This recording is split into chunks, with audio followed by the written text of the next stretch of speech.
Hey, how's it going? I'm gonna do some deck building against Jexik right now. But first, let's build their deck. He says he's just gonna play Aaron's deck for fun, and I thought I would take Sarah because that would also be fun. Let's look at this build we did recently. Um, yeah, the Arbiter. I don't know if the Arbiter is like actually good or the Attendant. I think this deck looks pretty good. I almost feel like more Citadel archers could be nice because they're pretty decent. I wonder if there's like a Seek Citadel archer build in Sarah. Ooh, that would be interesting actually, because I've been sort of trying to build it in Edia. Okay. Um, Wait, I know I know I said I would be ready in just a second, but like, are there any tools that Edia has that I couldn't necessarily do in Sarah? There's not. I mean, I guess burying? No, I can bury in Sarah. Um, let's see. What do I mean, so the problem is I would have to cut. I'd have to cut some good events to run Seek. Okay, so let's just not do it. But maybe we could try a Seek Citadel Archer build in Sarah. Maybe that'd be fun. Um, all right. Good Sarah.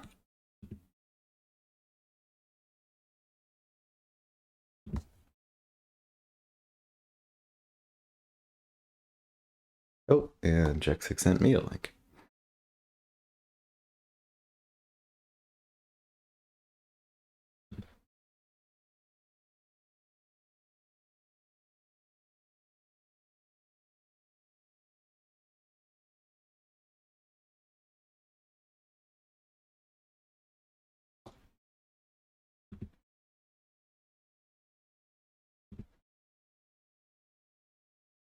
All right, so let's get started against Jexik here. My deck is just sort of a modification of Sarah's deck, pretty similar to what Shampoo was running in the tournament. Sort of, we just sub in Massiel for Sanctity. That's the most important change. Sanctity is really good in Sarah. And then we have Arbiters of Peace. Only three. I don't think we need three. We need all of them. We might only need two. Maybe I'd put another archer in. And then we also have Citadel Advisors to push around Sarah. Maybe we want four of those. But yeah, so just very similar plan. We have Katu in as well, and Castia. They just fit Sarah's general plan. And then over here, Jexik is playing Aaron's deck from the tournament. So I don't have the exact list up in front of me, but I know you just think of normal cave goblins, and add in Rust-Side bandits, add in wayward rogues that can attack diagonally, add in Tundra chargers that can be forced, add brutal force so you can push enemy units and summoners, and add in Hellforged axe so you can get like an extra axe on like a clinger, and then so the clinger attacks for 4, and then you can enrage the horde. Yeah, it'll be fun. I'm gonna post about this real quick. The game's already started.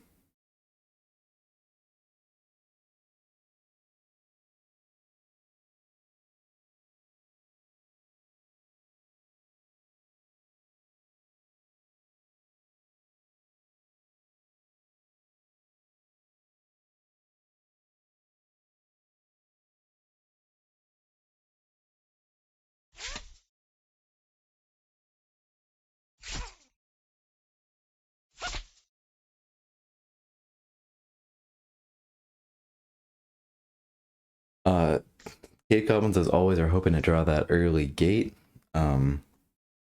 Nice to be able to occupy my forward starting bit. If only there was just some unit in there for Vanguards, that would help out a fair bit.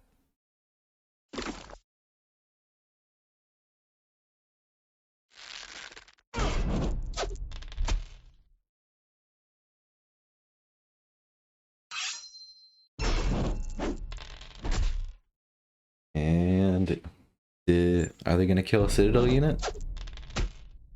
I don't know if they attacked that slinger yet. Oh, attacking with sneaks. Finish it off.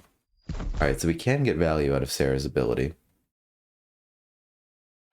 Can only summon one unit this turn. That sucks. Yeah, this doesn't feel great.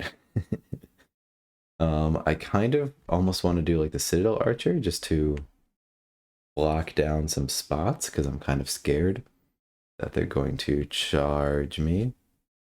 Yeah, let's do the Citadel Archer, and we'll put a gate in the far back to stop them from doing any shenanigans. Let's move up a space, even though that'll expose us a little bit more. It means that a beast charger can't just come down to us. Let's build a gate here. Yeah, it really sucks not to have more units in the starting turn. That's maybe where those like one costers that we put in the deck can start to shine. Yep.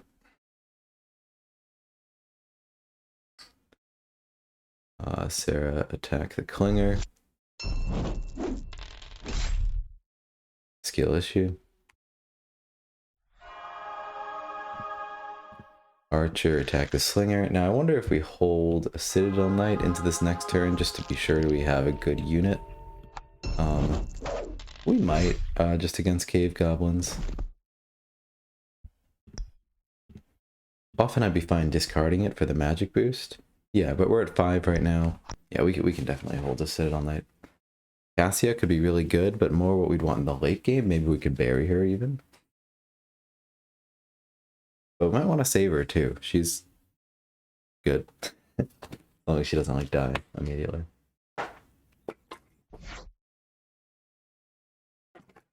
If Sarah gets daggered right now, we are so dead. Be a little tough, right?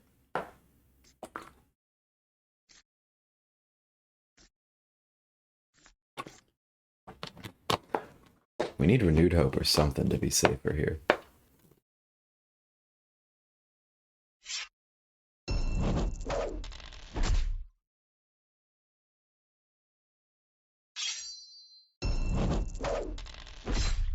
Not really loving in the position.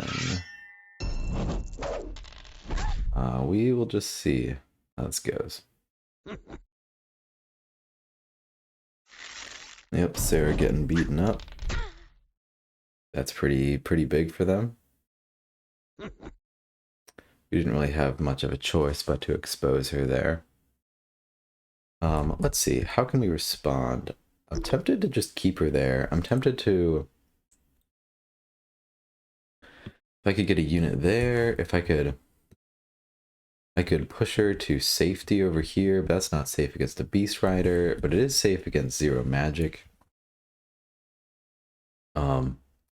Yeah, so we could just use an advisor over here to push Sarah to safety. That seems pretty good. And hey, we can even drop Cassia at that point. And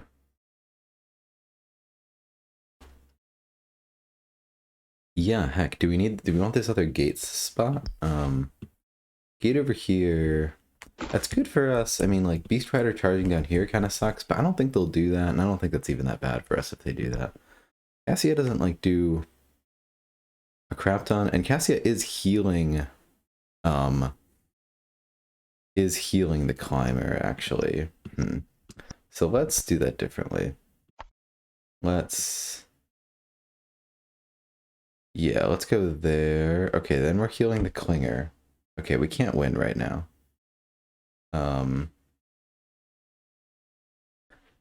That's fine. We'll just heal the Clinger.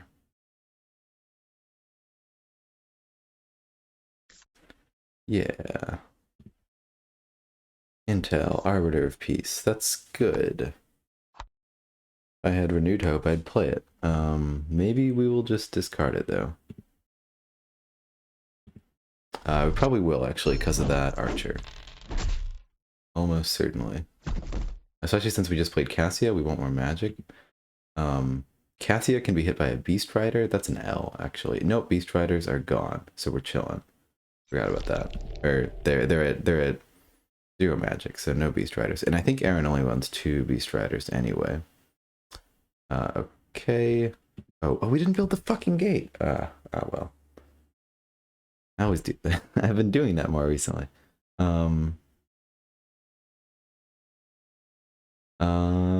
Do I want to bury the gate?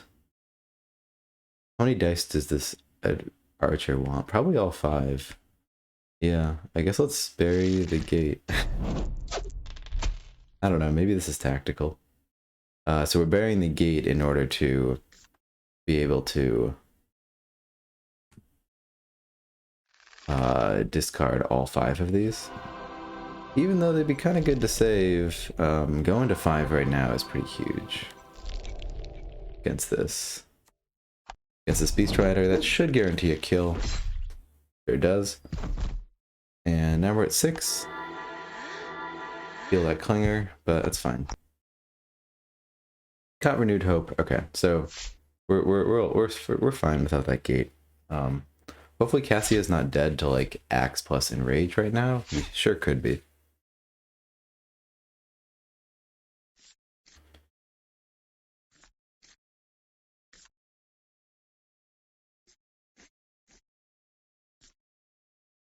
Ooh, can go over to that spot. Yeah, I mean, occupying my gate spots is a win condition. Yep. So maybe I just wanted to keep Cassia over here and just like accept that I was healing that climber and not really care about that. Because this is a pretty big L. Enrage the Horde messes us up real bad, but they didn't get a kill, and they only have 1 card in hand, so they can't actually play it if that is that card. So we're alive. We are chilling, and we're probably into Song of Sanctity. I'm just calling it Song of Sanctity. I don't care. Song of Sanctity is a card in Spirit Island. That's why I call it Song of Sanctity on accident. But you know, that's just what it's called now.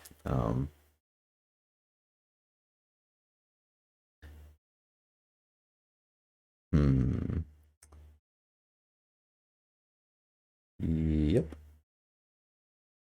We'll move Cassia so she can't be hit by the rogue. We don't even need renewed hope right now, do we?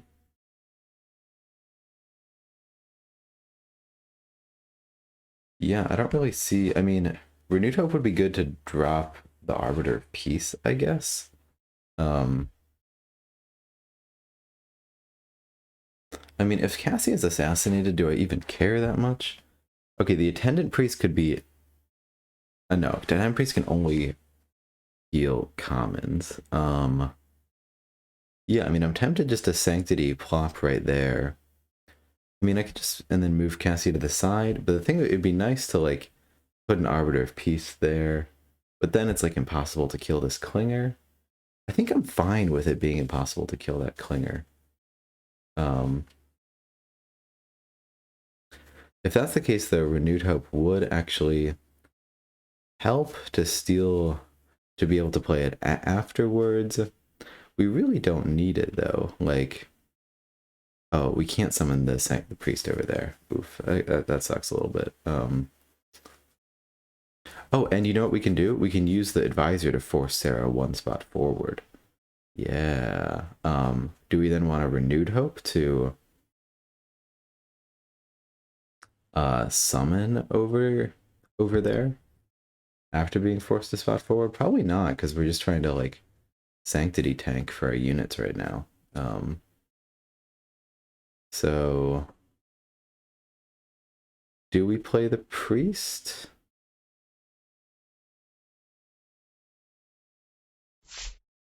I guess.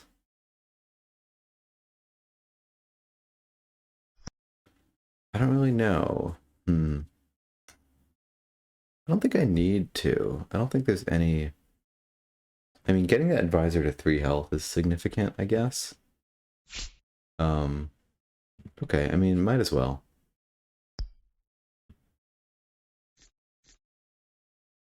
Yeah, and we will...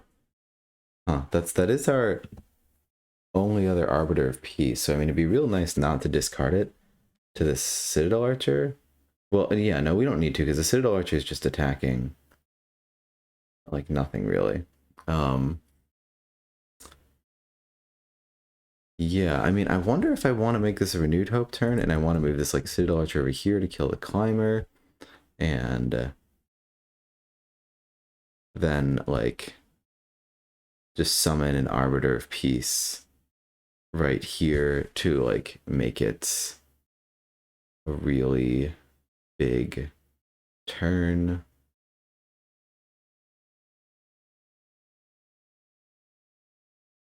And just summon nothing in front of Sarah, even though she's Song of Sanctity. I could summon something to the side of Sarah, so like she's not getting attacked twice. It does seem like a pretty good Renewed Hope turn. It feels like that could kind of swing the tides in my favor, actually. So maybe, what does that look like? That looks like this. And this.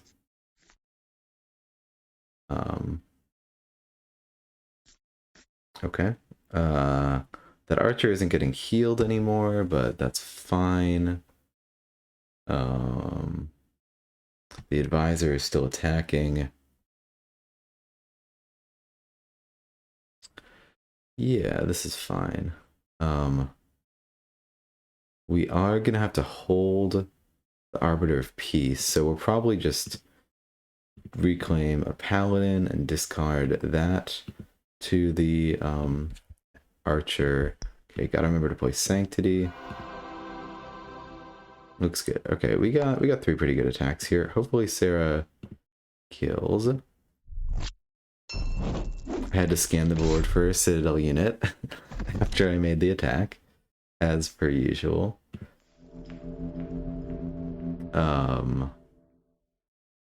Awesome. Citadel Archer can attack this. Discard 2 cards to hopefully get the kill. Awesome. So we got a pretty big magic advantage, which is what we want to see. Not attacking sneaks, not giving them what they want, as Colby says. Oh, we have to warn in order to move Sarah. Huh, I didn't think about that.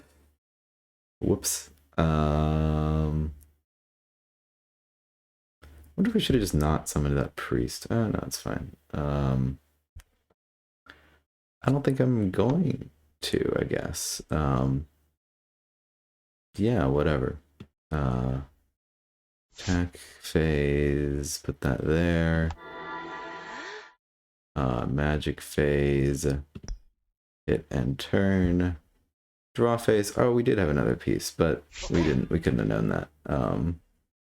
And hey, do we want to draw something to the side of Sarah to keep her safe from extra attacks? It's probably fine, especially since we have another Renewed Hope. I think we're probably fine.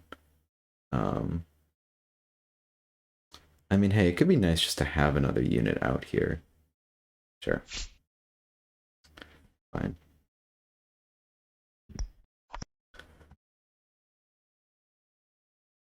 And that unit, like, can't be shot at very well. I mean, maybe that's just, like, free fodder for a slinger or something, but it's a long turn. That was a pretty important turn where we sort of just, like, take over the field a little bit.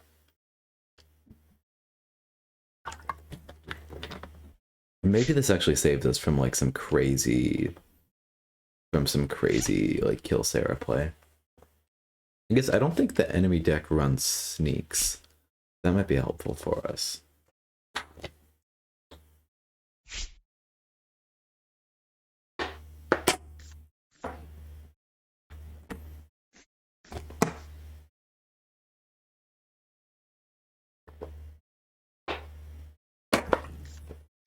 Sorry, I see my mic's picking that up. I'll mute that. I'm just drinking.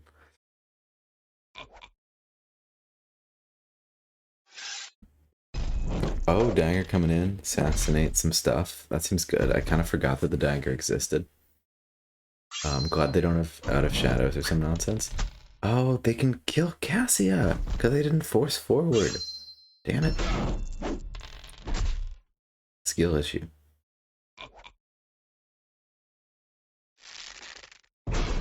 Yeah, I should have thought about that and only... Yeah. Yeah, that sucks. In short, that sucks. Yep. Enrage sort of counters the Arbiter of Peace, but maybe not too badly. We will see. Ah, Cassia being assassinated feels so bad. I think it was preventable too. Ah, well.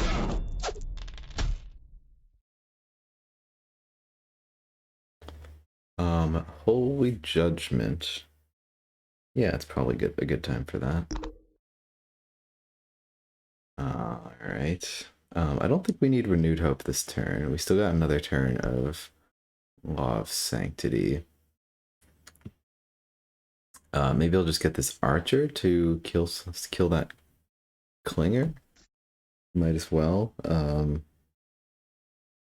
And that'll just kind of be it. Oh, I guess we might not kill this Slinger over here. I wonder if I want to move the Arbiter of Peace out of the way. No, because I don't want to move it into the dagger range. I don't want to give up this spot either. So, you know, whatever. If we don't kill the Clinger with a Knight, that's life, I guess.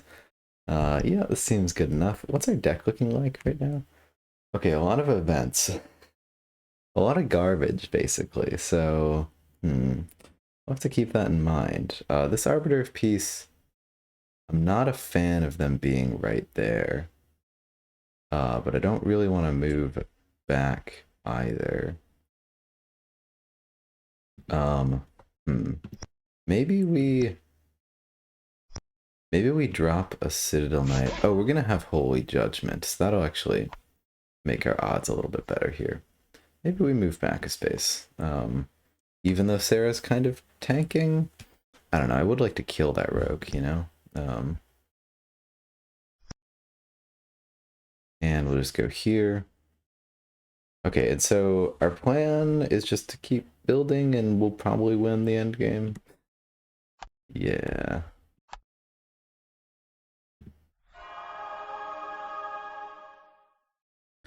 Alright, let's start with the Knight. Should be able to get a kill. Yes, indeed. I'll do Sarah. And we might be at the point where we're not actually discarding. I mean, I say that, and yet...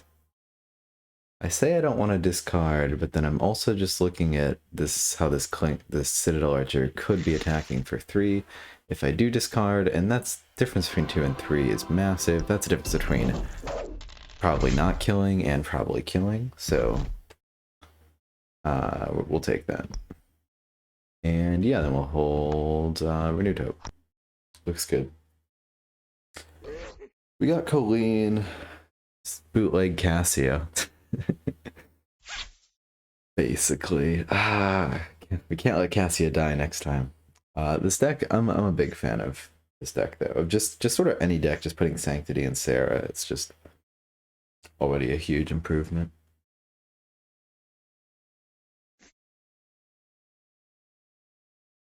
It just works so well with her, just innately. Everything about it.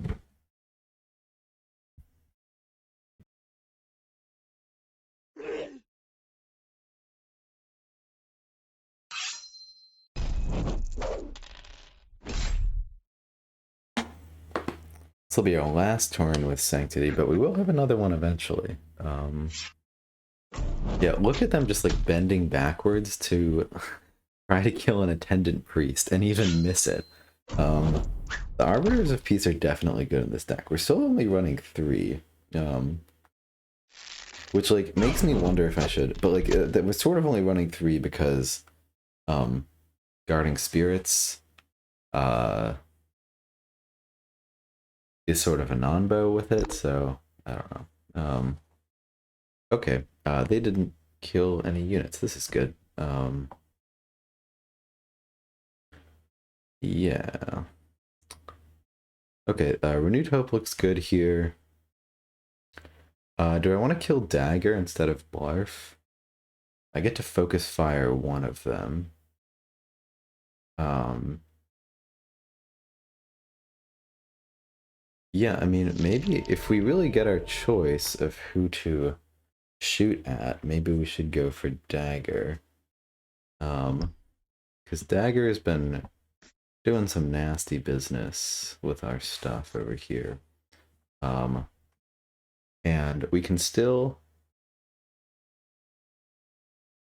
get 3 pretty good attacks, so I'll just move on back here, and then we should be able to set Colleen right here to negate a lot of damage from where she is. So we're looking at a pretty happy position right now.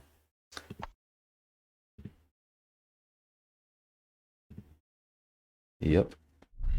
Probably reclaim a knight and probably hold on to it. We have the paladin in hand, and the paladin will be coming down here to try to just finish off Dagger if we can.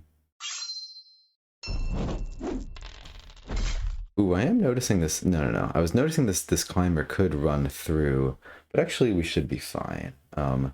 Given Colleen. Okay, so we're not killing anything this turn, but we'll just damage Blarf.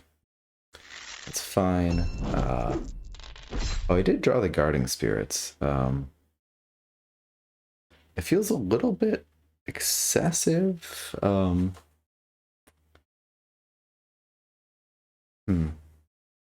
don't know though. I mean, I think it's excessive because of the Arbiter of Peace over here. Alright, so we're gonna discard this. Gonna play Colleen. Do we need to discard more so we can play something next turn? Like, do we need to be able to play more knights or something? Do we want Guarding Spirits? Guarding Spirits could make this Paladin survive. Probably not. It probably just still takes 2 attacks on either of these to kill them. So, I mean, the Dagger could swap over here to try to kill that piece. Maybe that's what they'd do. Yeah, I just don't think Guarding Spirits does that much from here. Do I want to discard the Citadel Knight to try and build?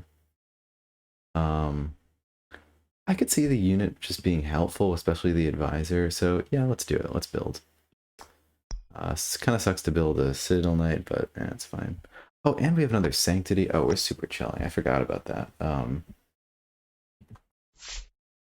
Yeah, the other Sanctity will really help us, because I was worried maybe Sarah would be sort of in a corner over there, but not at all. Sarah's gonna be fine, just chilling, doing her thing forever and ever. So I wonder what we would cut out of this build to like run the Seek package. Maybe we just cut Guarding Spirits out and fully commit to Arbiters of Peace. I could see that. So we run... Yes, we run 2 Seek instead of Guarding Spirits, and we run 4 Arbiters of Peace. I don't know, we might need to like... Yeah, we might need to like cut down on like Citadel Knights or something even to like run all the units we want, and I don't think this build is like too crazy because like it's really nice in Edia where we can have Mind Witches actually be copying the Citadel Archers, because Citadel Archer's ability on any unit that has more than 1 attack is like really bonkers. Look at them again, bending over backwards to assassinate this like vanilla 2-3. That's really nice for us, that we're just like forcing them into that tough position. With this Arbiter of Peace just like not in a good spot to beat it up. Unrelenting turn coming down when there's not a ton of like crazy targets even for them. This is looking pretty good for us. Sorry, with this not a lot of like commons exposed, so we can just attack sneaks this turn. Feeling confident about this. Citadel Knight survived somehow. Maybe... I wonder if the archer moves forward or back. Let's say forward. Do I want do I want Song of Sanctity? Sorry, do I want Guarding Spirits? I don't think I want Guarding Spirits. I don't think we need it. Do I want the Advisor over here to punch Sneaks in the face? Would be nice to just grab that spot.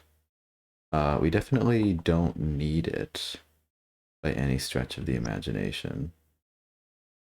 Might as well though, I guess. That's just to grab that spot for safety. We're gonna have Sanctity over here, so Sarah's just gonna be chilling for a while. Advisor is gonna move in place. If we draw the gate, we'll discard it this turn.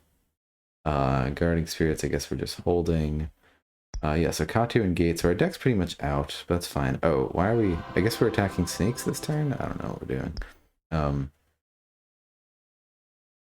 Do we even play Holy Judgment if we're... Like, all that Holy Judgment do would be maybe kill Blarf. Okay, well, we will... Oh, I wonder if we would have wanted to move back with that Arbiter piece so Sarah could actually kill this. I don't know. Doesn't really matter if Sarah kills that.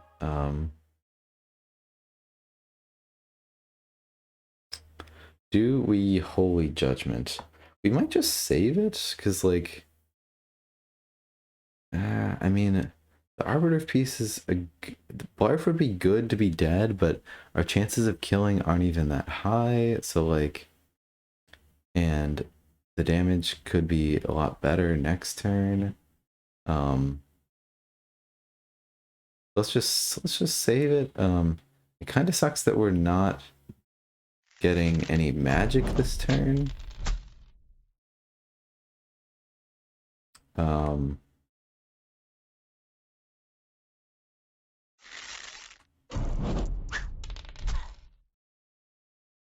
We can get magic from discarding the Citadel Archer, but that's about it. I want to save the spirits and whatnot. Maybe I just say goodbye to a spirit, because it feels like there's a good chance another Citadel Archer would help me a lot. Yeah, maybe I just say goodbye to a Guarding Spirits. I don't know. It feels like a Citadel Archer would help me a lot, like, because this is going to go down pretty soon, just to, like, still have a beefy unit for that spot. I'm going to go for it. Oh yeah, this Charger is going to slowly kill itself. It's good.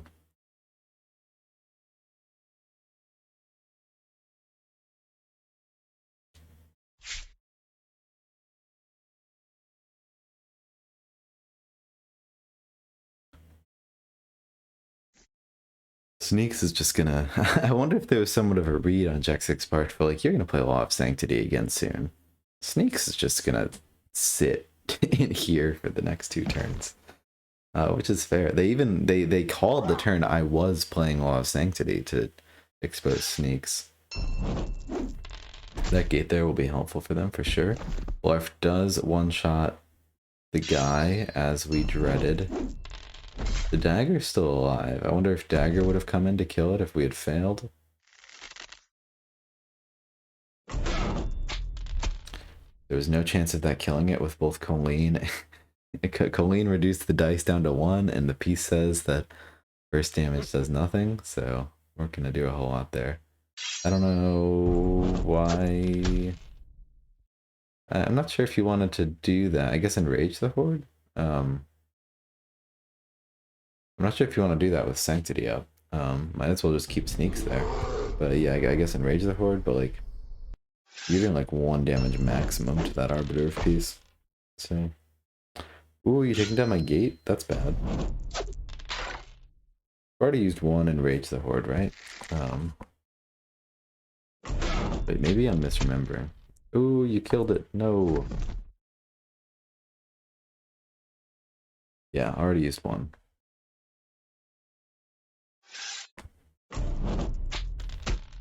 Piece surviving is helpful for sure. Okay. I mean, this being our last gate kind of blows, but at the other hand, it's alright. I wonder if we need to go big for Katu. I don't think we do, since Sarah's gonna get more attacks. I mean, she's not gonna get that many more attacks, and we do have to be wary of an assassination at some point. Do I want to just discard big and go for Katu? No, I feel like against the Horde, just playing commons is fine.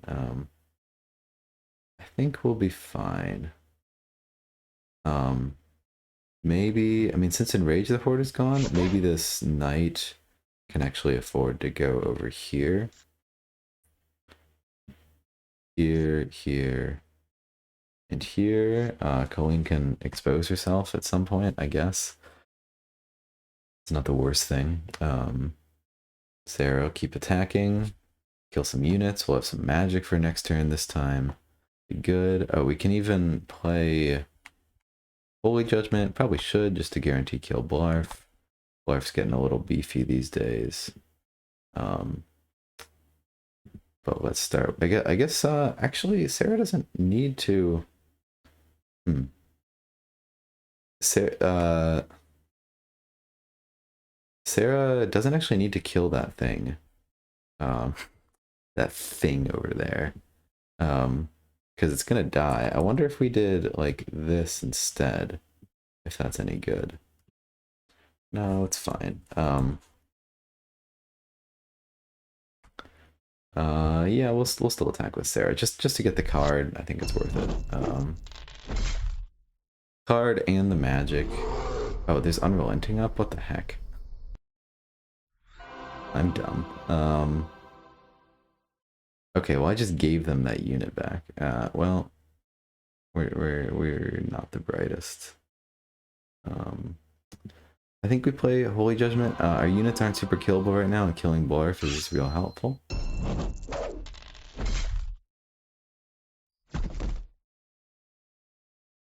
And let's kill this. Well, let's just damage this bandit, actually.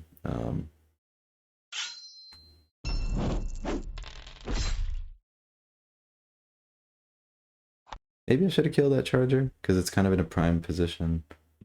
Alright, discard 1, so we got some more juice. Got another knight coming up. It's turning out very tight. We've got to the end game. Katu exists, but how much? He probably will, with just how much magic the Horde is feeding us. We can probably get to Katu with just a little bit of work. Like, I'm just looking at, these are all 1 health units that are gonna go down.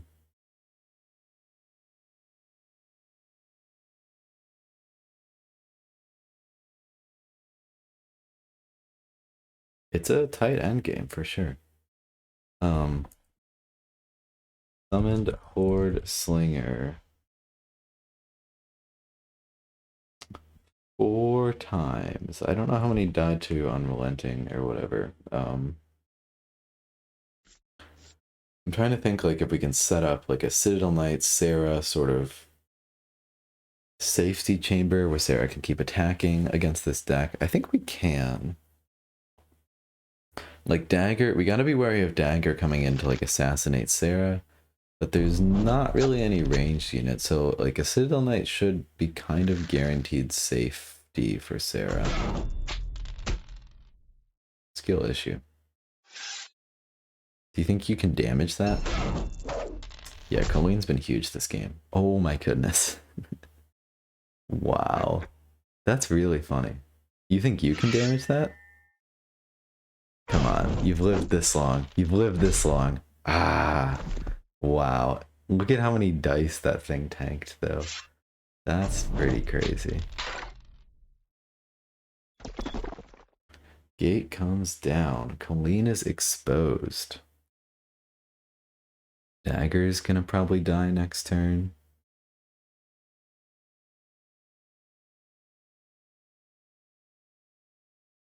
I'm tempted to Knight kill Klinger, Sarah kill Sneaks, but I'm also tempted to just like kill the units that are exposed right now. Like that Slinger that's giving the extra attack. I wonder if this is a good Guarding Spirit's turn. Not if Colleen is exposing herself so much, but maybe that's fine. I guess do we play the knight and keep Sarah safe then?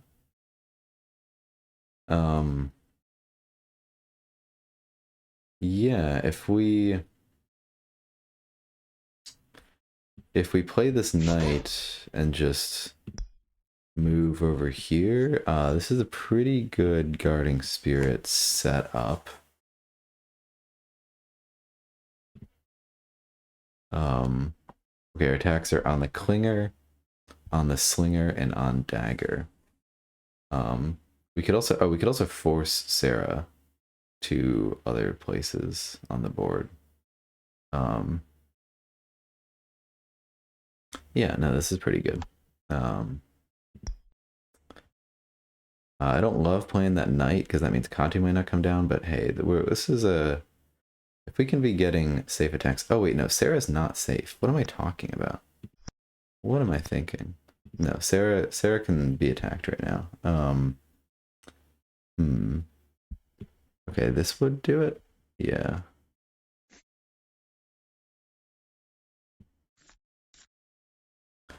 Okay, that looks pretty good though, I think. This is the only unit that doesn't have guarding spirits, and that's alright. Still got our 3 good attacks.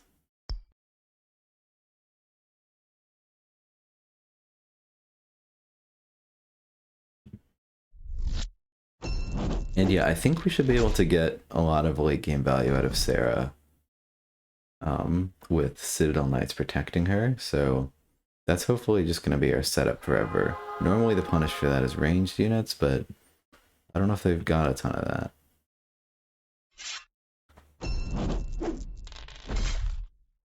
Okay, I mean, that's a massive skill issue. I think we have to kill Dagger. I think Dagger's... We don't want Dagger to just, like, be alive and continue threatening your nasty presence, so... Good. Even though that Slinger gives an extra attack, so there's more immediate value out of the Slinger, I think, like, in the long term, just not having Dagger be able to get some, like, additional scary kills is just going to help us out. Feel more comfortable. Because, like, maybe Dagger could do something weird to kill the knight, to get more dice on Sarah or something. Just being able to slide in and out with Dagger. Because they'd surely sly out this turn to keep her alive, and it's just being able to focus fire. As Joe and Colby also commented about the rogue, which is interesting. I haven't thought about the Wayward Rogue being that powerful, but yeah, I mean, it's definitely... People seem to be a fan of it. Wayward Rogue being powerful, being able to focus fire units. So, I mean, it's sort of just what Sly does, being able to focus fire units. Sly's kind of the master of that.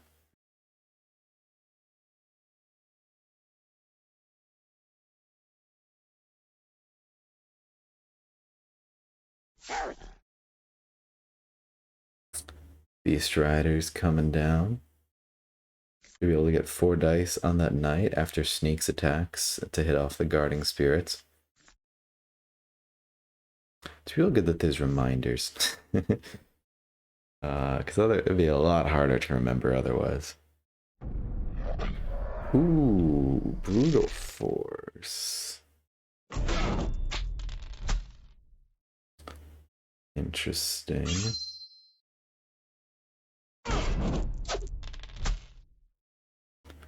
Why is it still roll 2 dice? I don't understand.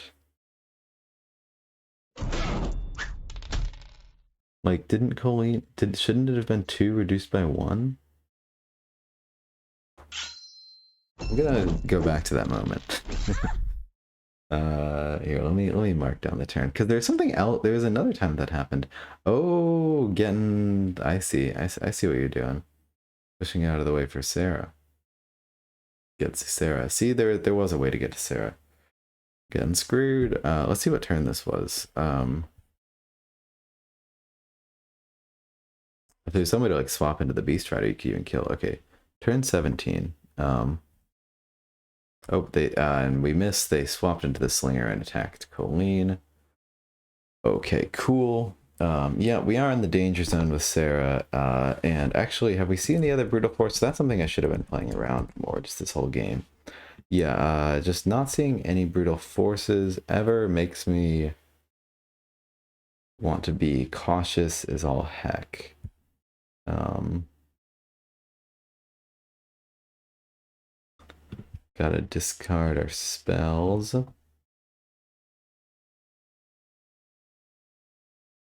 Yeah, so I mean, clearly we were wrong about being safe exposing Sarah. Is there a way to get like good guarding spirits value this turn? I don't think so. I mean, it feels like Colleen needs to be exposed. But that's fine. Expose we shall.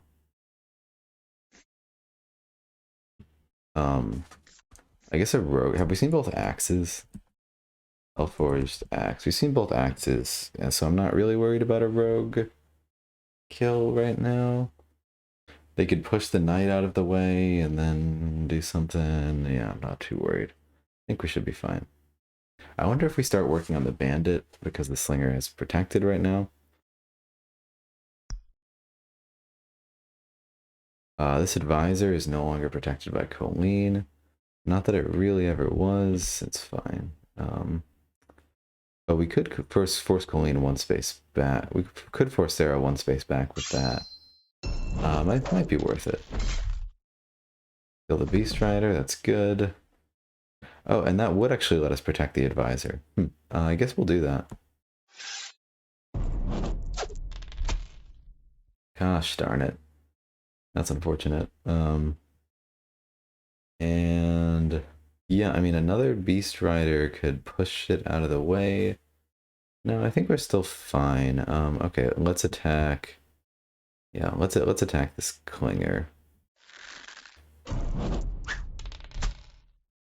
Grab some magic and warn. Do we want to warn to the other side? I think we're safe here. No, a bandit could push.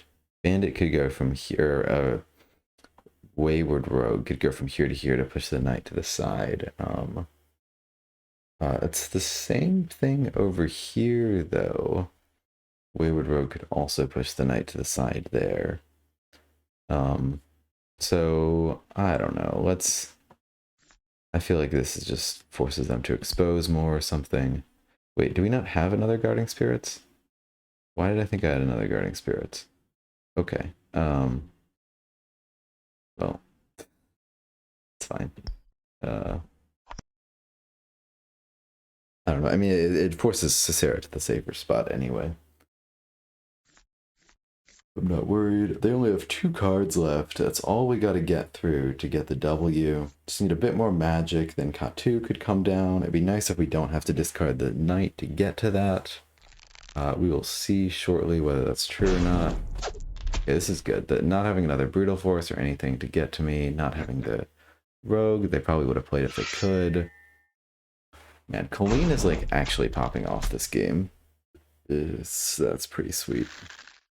We're sort of, the Slinger is positioned in a spot where it's kind of annoying to kill, and so I keep not killing it, but I guess it doesn't really have good things to attack. Why is that attack for 2? Am I missing something? Does anyone know why the gang up is hitting for +1 strength for each other friendly target? There's 1, but reduce the attacking strength by 1 during that attack to a minimum of 1. I wonder if that's a bug. Let's Jexik after the game. I guess we sort of got to attack the units this turn. I really would like to get magic. I would like to not expose Colleen. It sort of feels like they're forcing us to.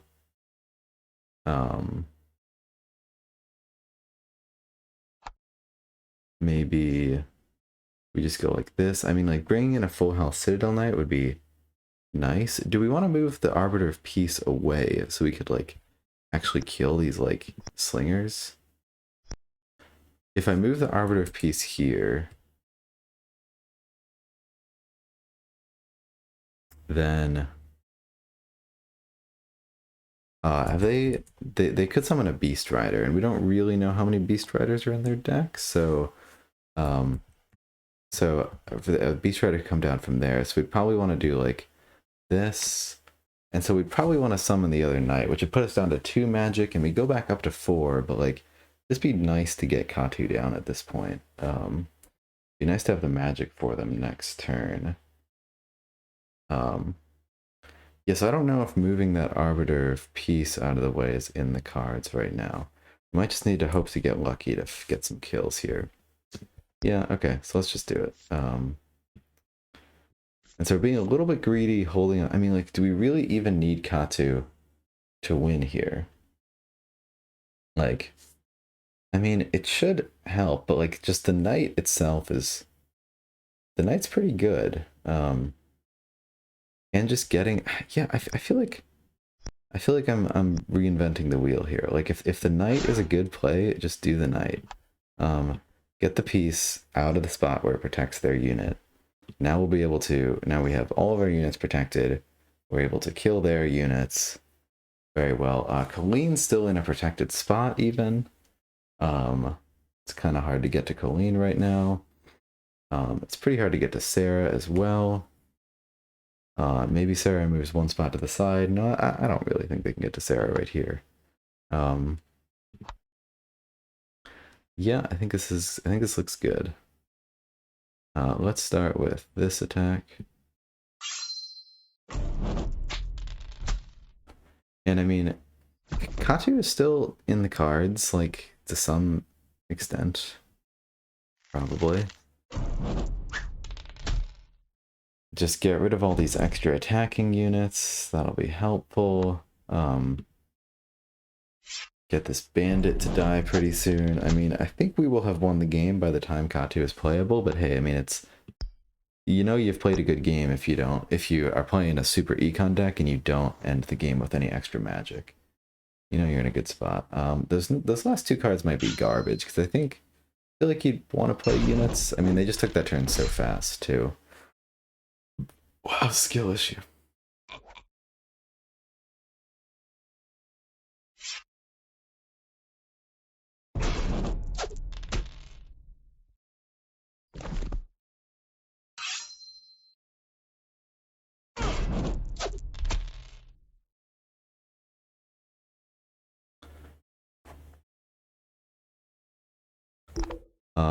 Yeah, this seems like a comfortable spot for us.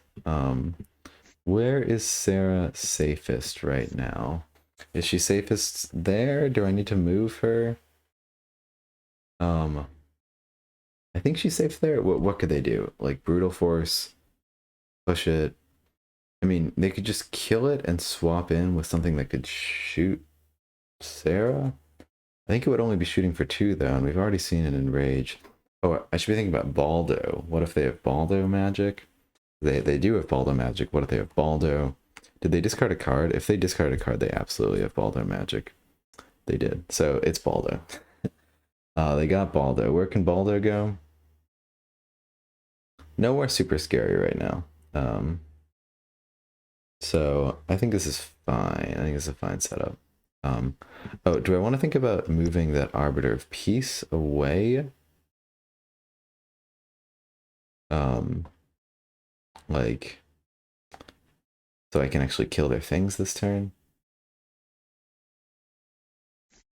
Like, how about this? That seems pretty good. Where can Baldo go? Still nowhere. I mean, like, can get to, like, there at most, but... Oh, wait.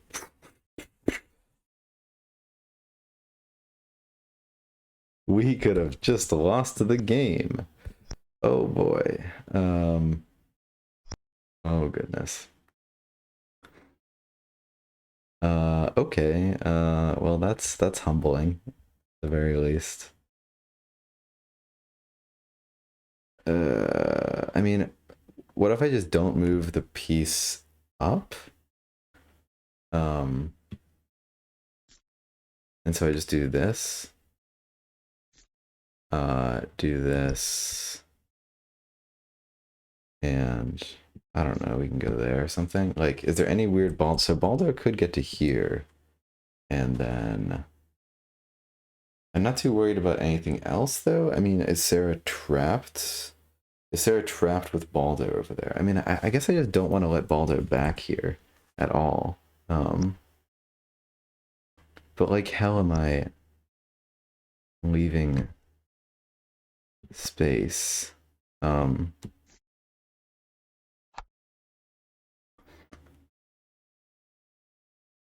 Sarah could run over here. What if this last card isn't Baldo and this is like a mega bluff? I'd be pretty impressed. Yeah, then like Baldo can get to here. I hate this. I just hate letting Baldo in. It feels so unnecessary. Oh, this is crazy that this is so tough. Okay, I mean, why not just this?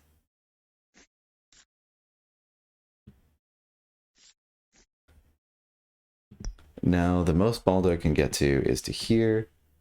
Nothing crazy. I mean, we don't get to kill all the units we want to, but hey, at least we're not getting balled on. This also feels kind of bad. This is so, playing around Baldo is so hard. Like what, how, how does one play around Baldo? This is, they didn't put me through school for this.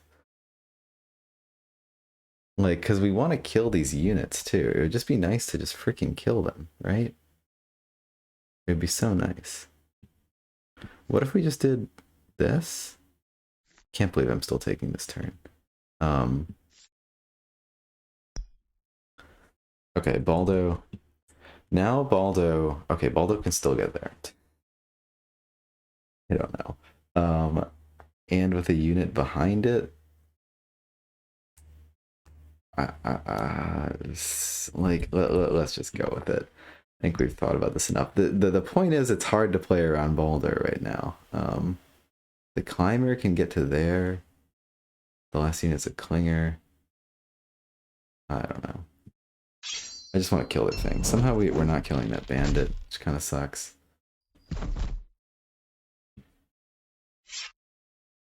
So we can't even bring down Katu next turn. Yeah, so I feel like there's a better iteration of this, but we thought about that for like 5 minutes.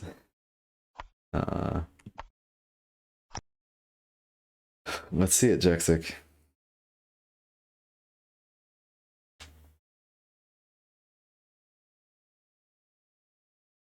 There's just so much to think about with that turn. So like if Baldo is here, are we screwed? I think we can keep Sarah safe, but like, okay, not sending Baldo there. Just Baldo's just punching Colleen. I don't know if like, because if Baldo's here and they kill this knight, it's just like, I mean, I guess like I'd have to like block in with Sarah. Like I don't know. It's just like if they're able to overpower my units before I can kill Baldo, could be bad news.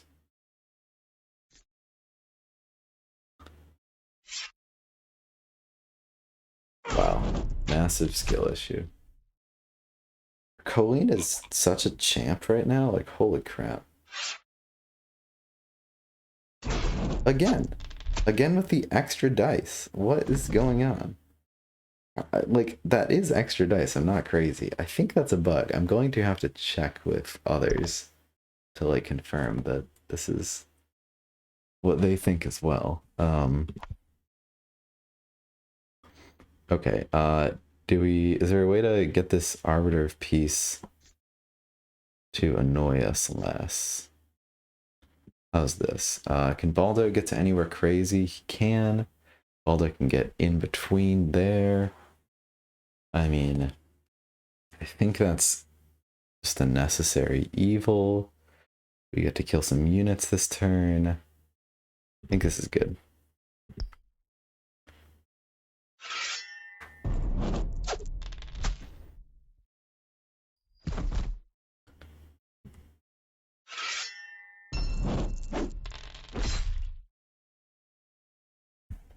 Ooh. This gate doesn't matter. I mean, like, maybe there's worlds where it's relevant, whether that's gate's broken. We got to Katu. You know, he's better earlier, but we did get to Katu. Jexik not going in for Baldo there. I feel like I would just put Baldo there at the end of the attack phase. Force me to kill him. Like, put Baldo there, try to kill the piece, and just, like, force me to have an answer. Like, if you put Baldo there, and then you kill the piece, like, force me to kill Baldo, or just, like, kind of lose. I don't know if I'd be able to respond to Baldo being there. Like, maybe, I guess I would go here and here. But yeah, that wouldn't be safe. I mean, not that I'm in the hottest of spots ATM either. Okay, Katu breaking a sweat. We're big chilling over here.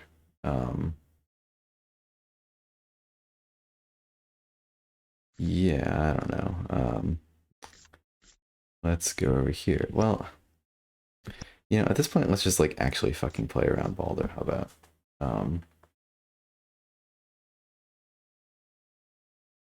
Baldo can still get into my line. I think we have responses to that.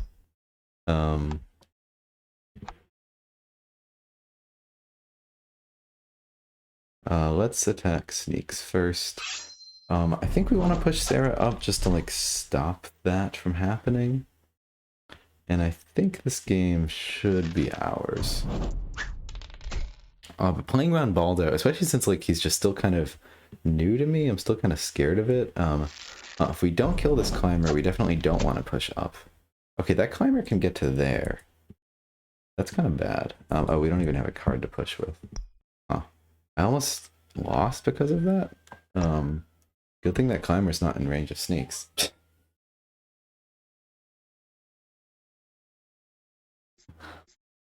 Like, I'm just telling you, like, Baldo can get to here and get to there by the end of the turn. Do you want to have an answer to that? Like, I might not.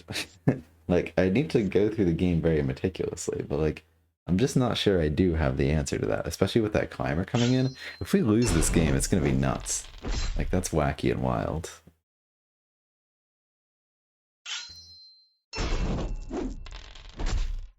Yeah, no more Colleen.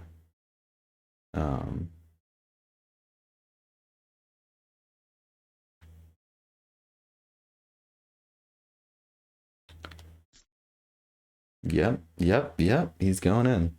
I think maybe our play is just like fucking hide. I mean, we could try to like do okay, the other play could be this and this to try to defend, but then no, they could just kill a Citadel Knight. Yeah, I think the play is fucking hide. And kill Baldo in the meantime while we fucking hide. Let's get this advisor protected by the Arbiter of Peace. Yeah, I don't think there's a way in from here. Not getting an attack on sneaks, but I don't think it was in the cards. We will take this.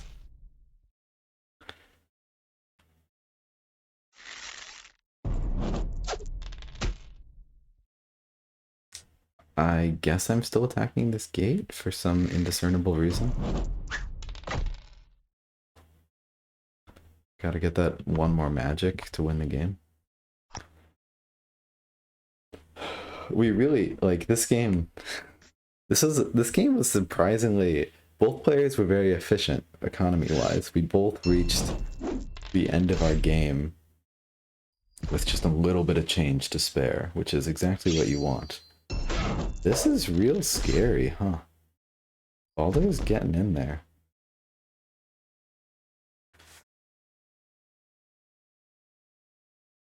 Yeah, and if they kill that advisor, like... I gotta kill sneaks or bust? This is real tough. Where do I go? Do I lose? No, I don't think I lose. Because yeah, no, because I want to.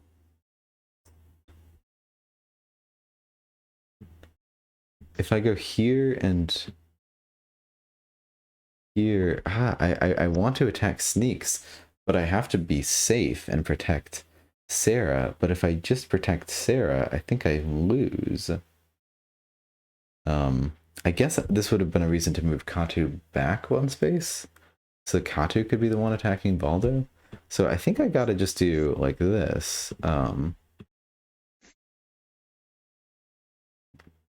But then they just kill the advisor, and then I think we lose the game in that case. Yeah, I think we lose the game in that case. They're like if the advisor's dead, we can kill Baldo next turn, but I don't think there's any way to keep Sarah safe from both sneaks and the climber. So I think we got to risk it all. I think we got to accept taking 3 dice right here. How do we want to take 3 dice? Do you want to force Baldo to run in front of Sarah? How do we make it so the climber doesn't really get value? I think Katu has to stay here to attack sneaks. So I think we just do that. And then the problem is the climber can force up and then forcibly get in next turn. I need to think about it exactly, but I think this is the best we got. I think they might if they get the 3-on-3 they have us beat, and if they don't get the 3-on-3 they might still have us beat. Because then if they don't get the 3-on-3 they got Baldo here.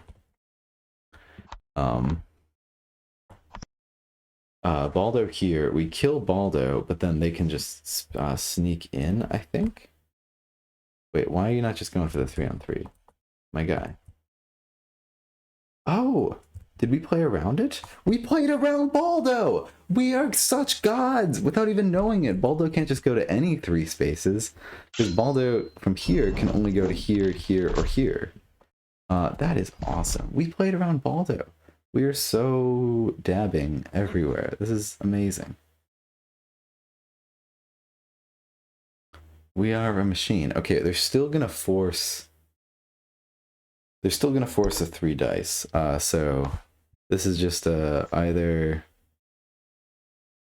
Takatu or not Takatu, basically. Gonna be 3-on-3 for the game, looks like. Yeah. What a tight one.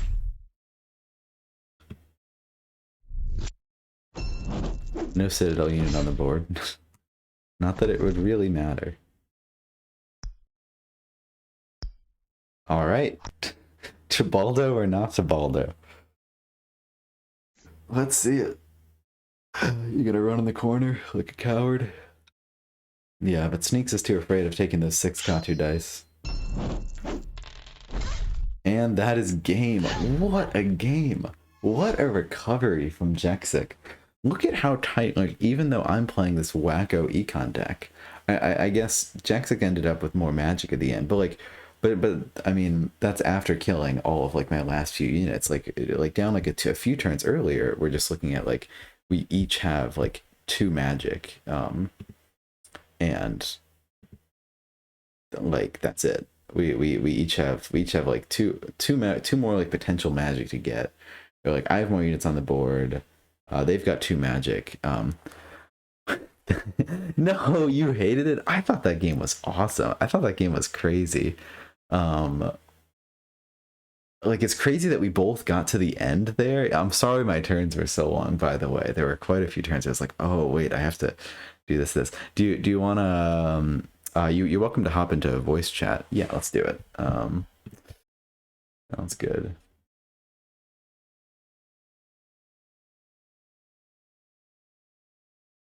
Just give us a second here.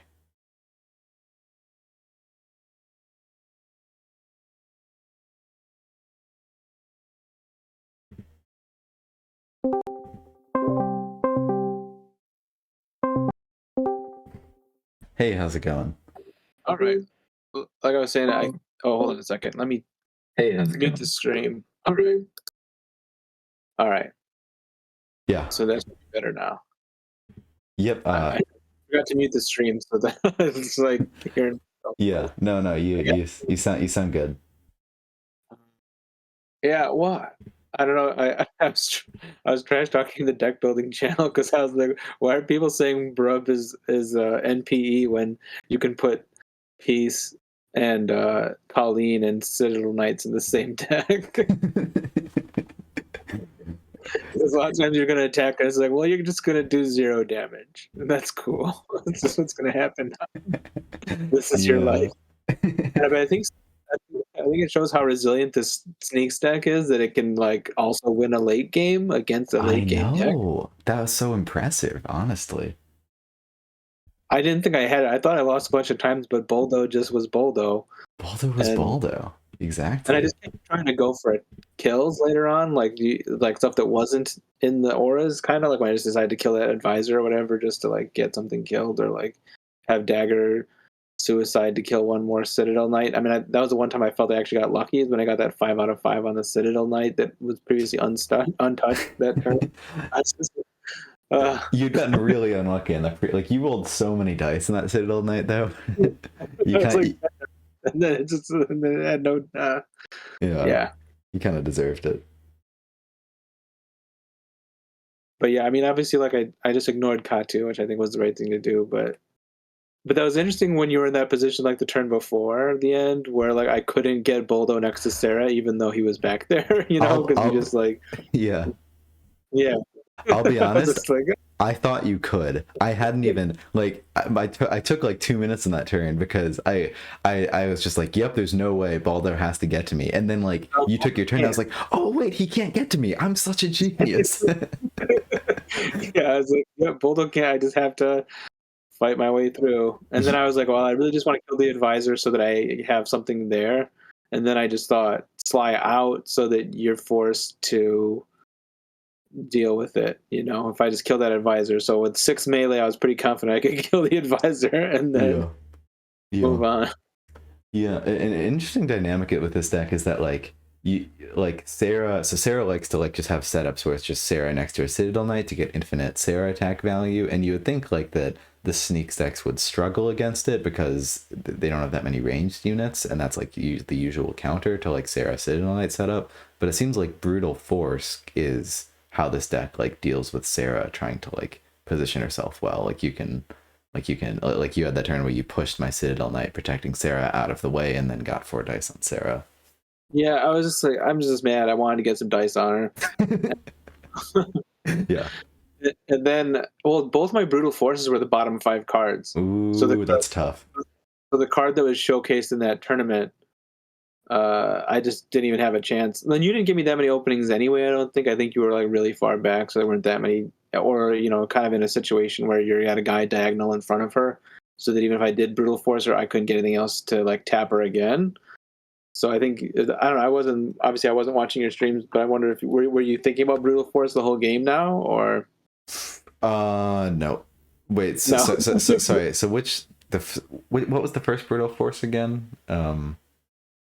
I only used one. I ended up discarding Oh, that yeah. to get Boldo out. I see. Yes, no, I was so like there was at some point earlier in the game I was like, oh yeah, I should play around Brutal Force, and then it was just like, yeah, I was like, oh, I'll be safe here with Citadel Knight there. Was I playing around Brutal Force for the rest of the game there? Okay, no, actually no, a little bit. Like I was no, so like yeah, after you played that first Brutal Force, I was thinking about where Sarah was, and I was trying to make it so that like you couldn't just push a unit out of the way and kill her, basically. And then I discarded it because I needed the magic. So That's I wasn't sure if I that's the could. squirm factor at Yeah. play. Yeah. Wait, were you the one that made that video? Yes. Like before you made any other videos? You just let's It's discard the whole deck. it's still like my third viewed video. uh, yeah, I don't think I had talked to you as much at that point in time. I remember just seeing it and being like, what is this? Yeah, I didn't have it was funny talking to Orange Laz at the at Gen Con because like he was like he felt a little called out by it, like in a joking sense. Yeah. Yeah. Uh, Uh, that's fun. Sorry. Yeah, yeah. No, I was just kind of lost in thought, trying to think about what it was like, what going to Gen Con and seeing people that you had kind of just talked about. It was so much fun. Yeah. Bummer that you ended up having to drop some of your games in the bigger tournament or the online tournaments, but yeah. Yeah, yeah. I mean that was also because I was just like working the whole time. Yeah, oh that too, yeah. Yeah. But yeah, Boldo, he's good. And I think did I summon all three champions? I know I summoned Dagger. Who's my other one? Oh, Blarf. Yeah, I summoned all three champs, yeah. So and that was the thing. I held Boldo for a long time, but I was thinking like if I remember glancing down and seeing that you had like no deck left. And I was like, okay, yeah, I should definitely hold on to Boldo and make sure I get him out. Yeah. But Yeah, no, I was like, the turn before was like, oh wait, they're at 5, and I was like, wait, did they discard a card the turn before? And it's like, yep, they did. Which is like, we need that animation because I had to look, and like, if I hadn't looked to see you discard a card, I never would have. Like, if a big thing had like popped up on my screen that said that like Jexik discarded a card with 2 cards in hand, I would immediately think, oh, balled out, hold like a up. champion's coming out. But instead, Yeah, it took me a second to register. Oh, you're at 5 now. Oh, you discarded a card. watch out for Brooke. Yeah. No, I'm just kidding. Sorry. that, Say it again. I think you gotta watch out for Brub. I was joking. Oh, yeah. Because I have. So, yeah. Sorry. My Discord audio doesn't always like. Oh, okay. It's Yeah, I weird. think Brub. I think. I wonder if Brub could actually be good in like Obsidian Dwarves or Cave Goblins, just because they can run willpower. Not like actually good, but just not terrible. You know what I mean? Not I, like Brub Mag yeah. good, but I mean, like that was probably the design. I wonder, like, if I'd be curious to ask Colby. Sorry, I just getting these tangents. I'd be curious to ask Colby, like, whether Brub was once upon a time like gonna be a Tundra Orcs champion that got removed or something. Because, like, I yeah, don't like, think so. I mean, he definitely seems to fit very well with them, but I think he was just like, oh, we need the thing, and they probably just drew on some old 1E design yeah, things that never got made or did get made. He's like, oh, let's make this guy. He shouldn't be too bad, and he's really not. yeah, He's he's really really, fun. I just think he's fun, and yeah. I don't know. I mean, we played a couple games in person yesterday. I just think it's entertaining to just get a pile of dice out and see what No, happens. Brub adds so much to the game. And yeah, like your idea of just like throwing him into other decks. I mean, like with one reroll, he's still decent. He And I does, mean, yeah. With one reroll, he's basically doing four damage on average, which is like having a 6 die ranged attack. which You know what I'm is saying? That's good, right? that's good. Yeah. But like when he doesn't have the reroll, he's like a 3/7 for 5, which is below the curves. But he has the added benefit of he can cut through multiple little guys. So Yeah. you might be able to make a case for him in a deck like. I'm still thinking Swamp Orcs could have a place for him just because they can call him up whenever they want him. With Emerge. Interesting. Like Interesting. I'd be interested to see I mean Swamp Orc deck building. No one even played him in the big tournament here, but I think it'd be interesting to see like. I always go off on tangents. We're not talking about the game anymore that we played, but Yeah. No, no, no. Go ahead. I would say like like a Swamp Orc deck build where you I mean Meaty Kiru is already one that the level 3 CPU was playing, but I think it'd be interesting to have like a toolbox of some kind. Like, oh, I need Brub now because I need to deal with lots of little guys, so I'm going to emerge and get Brub, or you Yeah. know what I'm saying? Like if there's any other like highly situational champ, Yeah. or it'd be funny to emerge and grab Blarf. Well, you can't get Blarf; he's not in the right symbols. But like, Yeah. That would be silly. You if there get were, 3 magic for playing this unit. I don't think you get the magic. But I No. mean, like, Yeah. No, I'm joking. you emerge and not spend any magic and not spend any boosts, but just to grab it. Yeah. Yeah. Yeah. The funny thing Yeah. is that in 1E there was an event called A Hero Is Born that a bunch of decks had. Probably like 4 or 5 decks had A Hero Is Born, and it was a thing where you could just go and just get any champion and put it in your hand. Oh, that's fascinating. But it wasn't good. That's the Really? funny. It Seriously? wasn't. Even those for 1E was so champion centric? Yeah, because the reason why is you wanted to build magic. You wanted to discard cards for magic, and it would happened in the event phase. There was a set event phase, so it happened after your summon phase. So you'd summon and then play your event phase. So you'd play a hero is born. Your opponent would know what champion you went for where the hero is born, I see. and have a turn to play around it. And it's just one card you weren't discarding for Magic. Like the game was so tight in the economy game that you wouldn't want to play a hero is born. You'd usually just want to discard it for Magic. Yeah. I think it's funny that something like a small tweak like that, like the fact that emerge is summon phase, means that you can actually use it right away. Yeah. Yeah. And they later made more events that would do things out of phase, and that's kind of how they got around that. But yeah, early first edition design was it was a little clunkier in that way, and then everything had to happen in the event phase, even if Yeah. it affected other phases. And walls were the event, or yeah, walls were played in the event phase. Like your gates. So I see. Yeah. you'd summon, then do events, including your walls. But anyway, I'm going off on a tangent. Anything else you want to say about this No, particular no, game? no. I'm always just happy to chat too. Don't Yeah, don't worry about it. I was kind of impressed that like this game didn't seem to be going the way I wanted it to, yet I still ended up somehow winning. I am very impressed as well.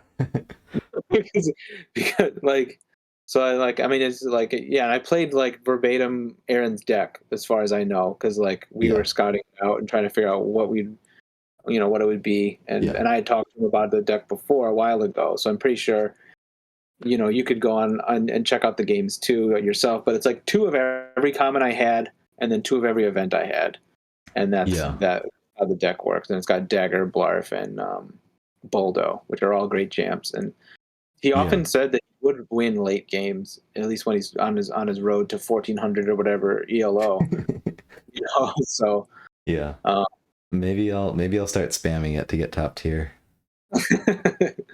I mean, I've just been playing a lot of Tundra Orcs, and then like I said, I played against that one person who's probably the person who emailed Joe, and I feel bad. So I started. The thing is, they forfeit a game when I played Polar Dwarves. Like I played Polar Dwarves after winning twice in a row with Tundra Orcs. Like okay, I'll queue Polar Dwarves. He queued against me with Polar Dwarves, or they queue against me with Polar Dwarves, and immediately forfeit. I was like, what? Then I just Yeah. felt bad and for a while. I wouldn't feel bad. I wouldn't feel bad. Sometimes people are just in a bad mood, like it's Yeah, nothing personal. Well, I mean, maybe it is personal, but it I shouldn't think it be. was. Yeah.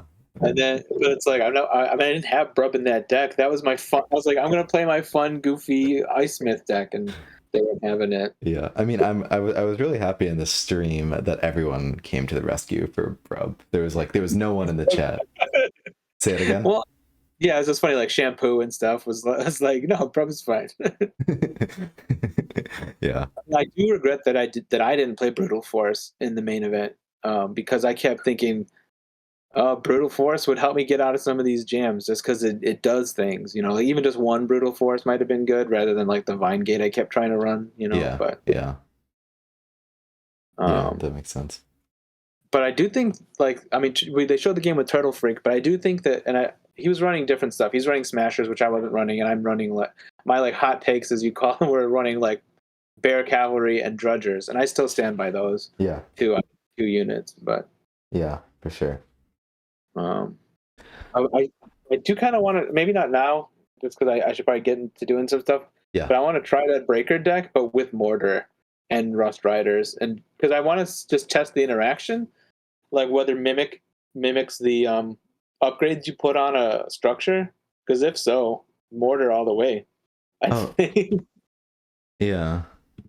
you know I hadn't thought about that. I guess I don't think because it. it copies the abilities until the end of turn. Like I mean, we could go and just read the actual text of mimic and Yeah, see what. that's what I'm doing right now.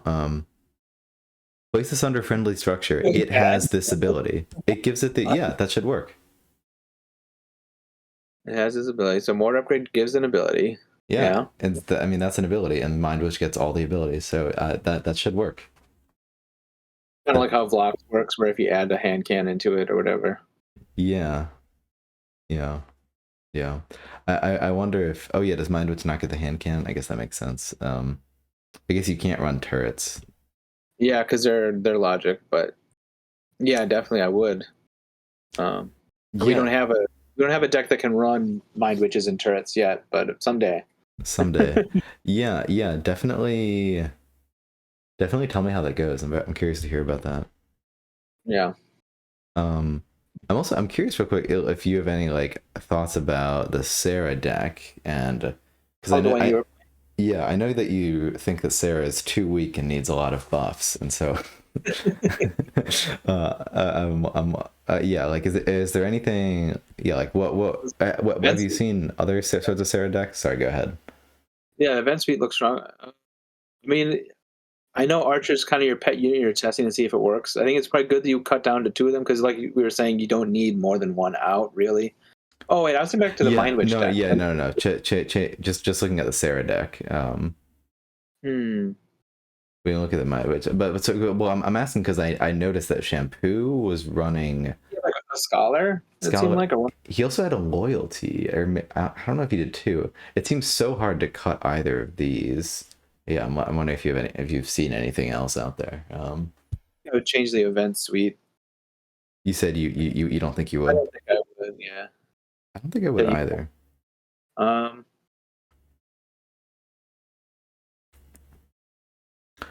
Would you ever think of something like cutting the guarding spirits and putting in like 4 arbiters of peace? And but it's just like I don't know. Yeah, the law of loyalty. Like I don't know. Yeah. I mean, maybe find a spot for another priest. Like maybe cut out those archers for priests. I don't know, but Yeah, you like archers and you want to test them out. 'Cause I think just being able to come in and heal guys up. I'm also thinking of priests and peace and wondering if there's a deck there like that also combines the Ember units for like Maldaria that just really tries to get in there with peace arbiter and uses them as summoning spots for priests in addition to like the Ember chaining, and just kind of really gets yeah. up there, Well, protect the unit. the problem with priests is they can only summon against arbiters. Yeah, but I mean, if you have 3 or 4 arbiters apiece. Oh yeah, yeah. No, gotcha. Yeah, that'd be interesting. Um, I wish I could look back at because I mean, or maybe that was with base deck. I just remember like Purse Warden just really crushed me one time with a Phoenix Elves deck that I think had arbiters in it. I think that was in the CB7, yeah, Bada Bing, Bada Boom 7, because he swept me in 3 games in the deck building thing for that. yeah. I might. How does that? Is that like my impression? Getting emails from that is that like that event tends to kind of like drag on forever and not be on track. Is that Does it? incorrect? The reason it slowed down a little bit this time is because there were like 2 tournaments at once. Normally, Yeah. it kind of skates along pretty well. Okay. Okay. And it's cool that it has the deck building thing Yeah. and it has teams. So the team thing is kind of fun because then you only have one game a week that you have to play for the tournament, but you're still kind of working together. Yeah. No, that sounds fun. That Uh, sounds fun. I didn't do deck building singles this time because not deck building. I didn't do base deck singles because I just tend not to be as strong in base deck, and I was like, I'll just do 5 games a week rather than 8. Yeah. uh, Yeah.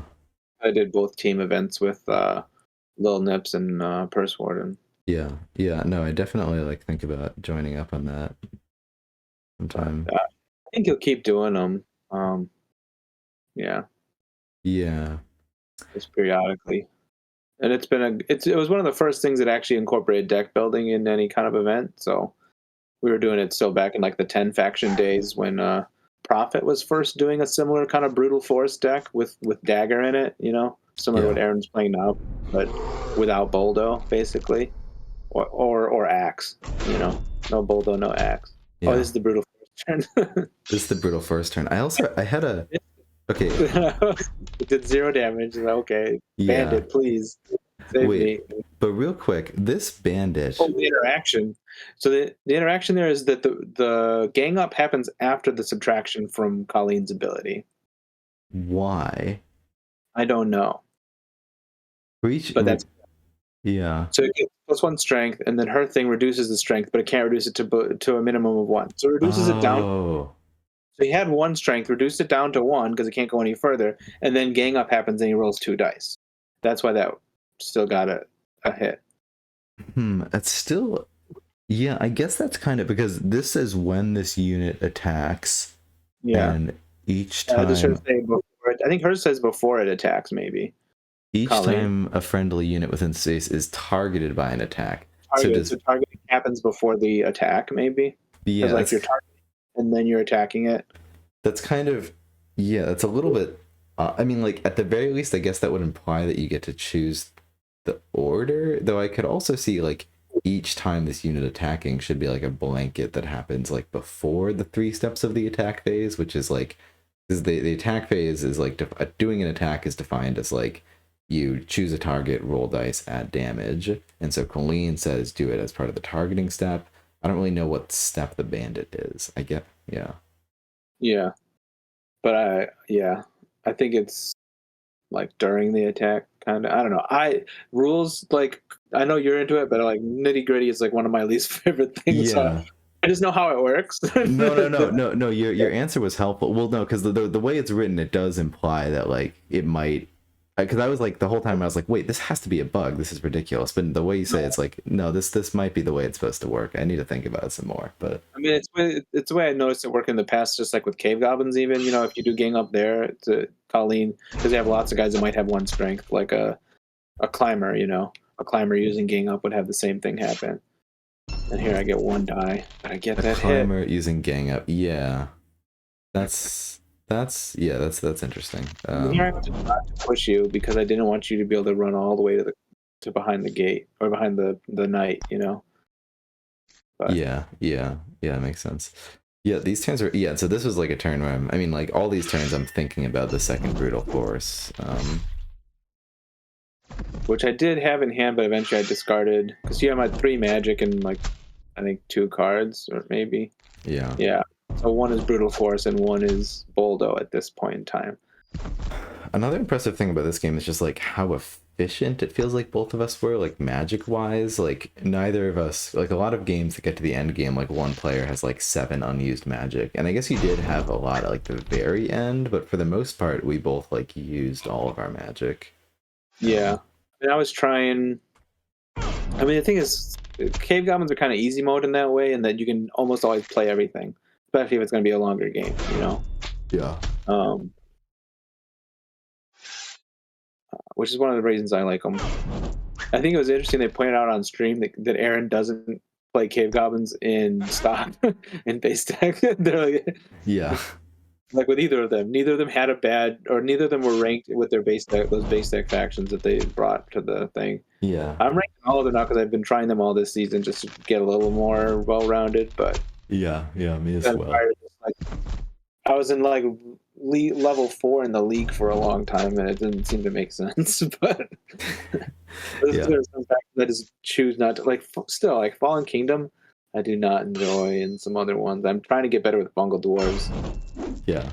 But my issue with Vanguards is just that they take away your options of playing, and it just feels very constraining and constricting. And like a turn like that, I was like, okay, I'm gonna hit this guy, and it's like, oh, it does nothing, and then okay, and then I missed. Yeah. I Oh, mean, no, I got it. But that's it's like, yeah, I mean that's fair. It seems like you're finding ways to do clever plays nonetheless. And I mean, I feel like I can make that argument for like a lot of factions, especially like any faction with a control symbol that is just like taking away options, and yet the Summoner Wars player persists. yeah. But I mean, this whole Colleen piece thing is like really annoying. But it's yeah. it's cool that the archetype exists, I guess, because a lot of people, like they were said on stream, like, oh, this is it. It's just all explosive combos, and like we could have easily seen a game where Aaron didn't get a good opening, but Shampoo just basically didn't have time to set up. Because what I was thinking in the game we had is that like Yeah.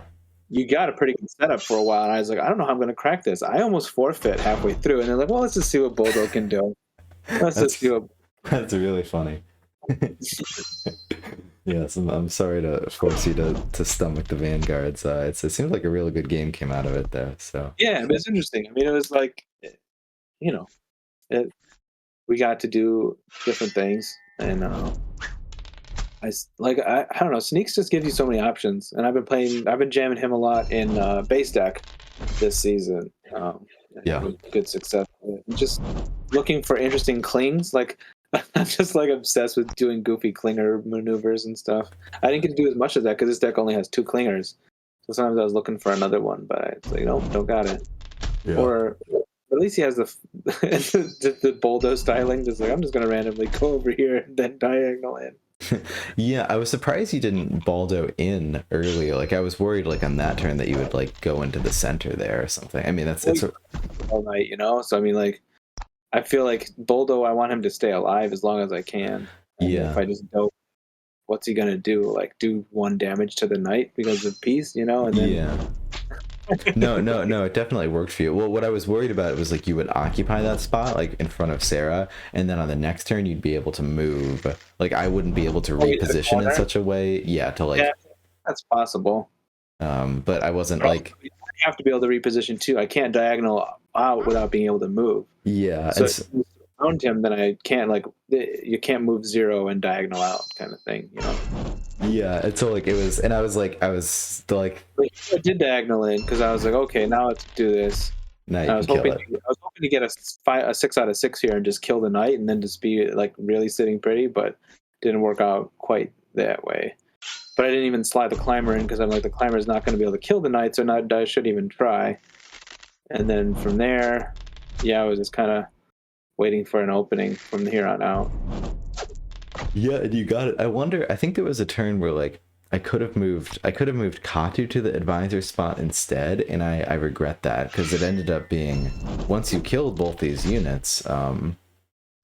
Then oh yeah, and that's nice to kill that piece first. I was hoping, I gotta kill it, and then maybe I can have a better shot at killing the knight. Was my thought. Yeah. Now like if I had had Katu a space down, I could have had Katu attacking Baldo to like try to actually kill Baldo within 2 turns, but not happening. Yeah, there was that spot where Boldo could not get in, even though But then you got another 0, so your attack rolls weren't great for a little while in here.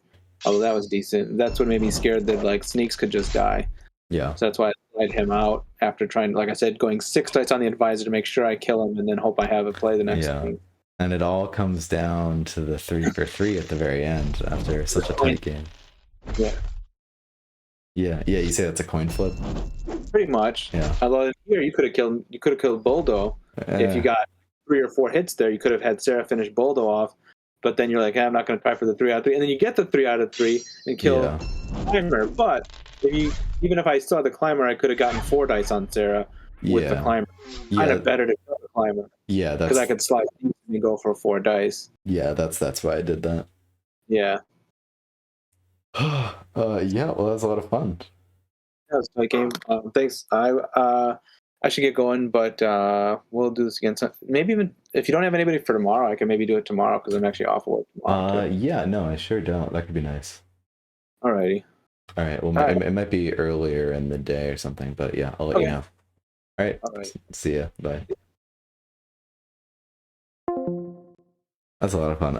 Yeah, I love both these decks. I sort of like after the like deck building tournament, for some reason I wasn't really feeling like queuing games into the deck build queue. I was sort of just queuing games to like practice for that, or like that was my like stated reason. And then I didn't. I just been queuing base games. Though like while I was queuing deck building games to queue for the queue, I did like start to get this feeling of like, and like this is a feeling that horrifies me, but I was like, when I'd go to a base game, I'd be like, oh, this is kind of lackluster, or like not even just like the slightest bit of like, oh, this is a base game, it's less interesting or something. And it's just like I've never like ever had that feeling before, and I just had a taste of it of like, oh, like there's something appealing about deck building that base doesn't have, and like that shook my worldview. But now for some, I'm feeling more interested in deck building. Okay, I've been like stalling on this turn because I haven't really been. I just decided to take a week off of async games, but I should take this turn. I don't want to keep Eldritch waiting for the rest of their life. Let me rewatch that. I'm just gonna take this one async turn and then call the stream. I need to rewatch this game though, because I like do not remember what's going on. I think Eddie is in kind of a tough spot, like without a gate to push where this turn I am in right now, but okay, we're gonna juice this very quickly.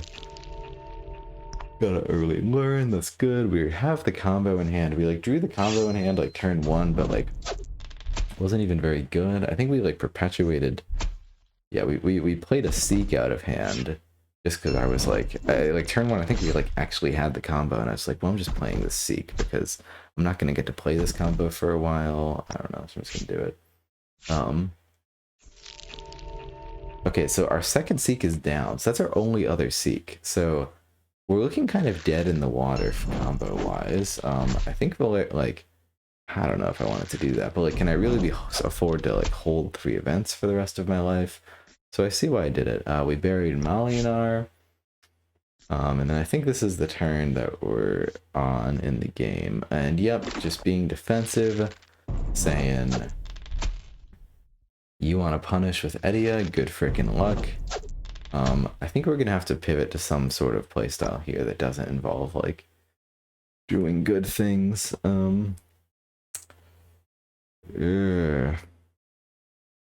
I wonder if I want to use Insight to kill the Arbiter of Peace. I could do that.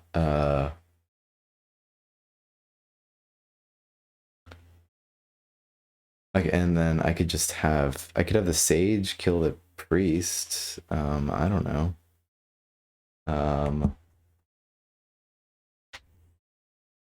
Sage could probably kill the Priest. Or I could also just have the Advisor attack the Priest and push Edia behind something.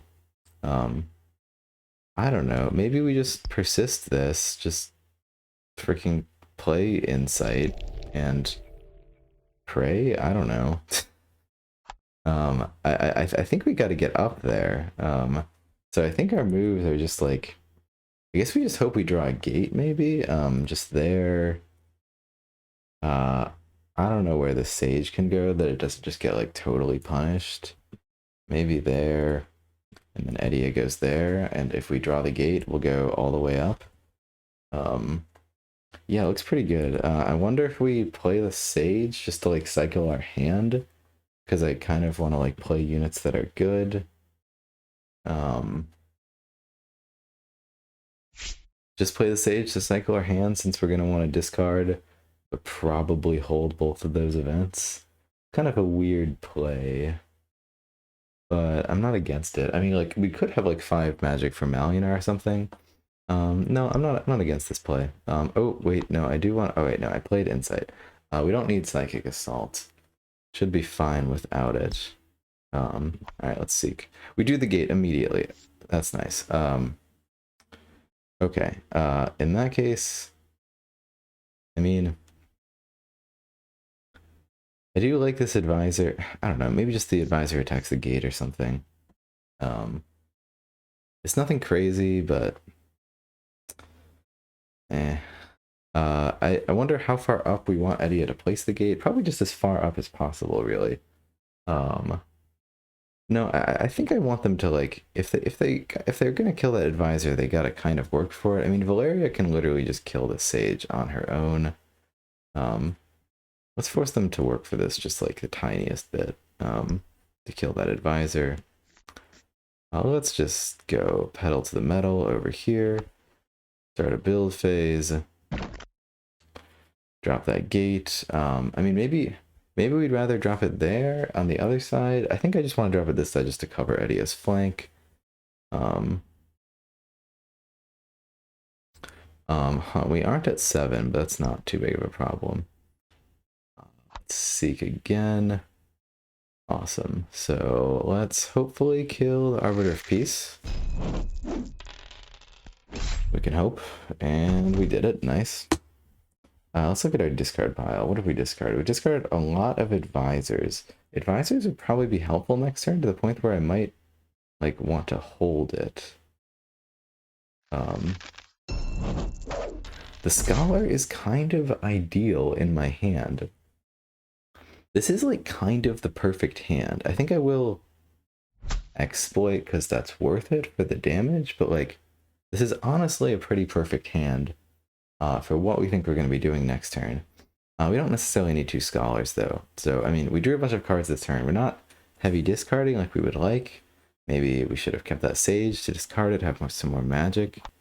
This is pretty good, and I think we just full hold this. Okay, we managed to take an Edia turn. We drew another Scholar. Okay, rewarded. Awesome. Well, we managed to get that done.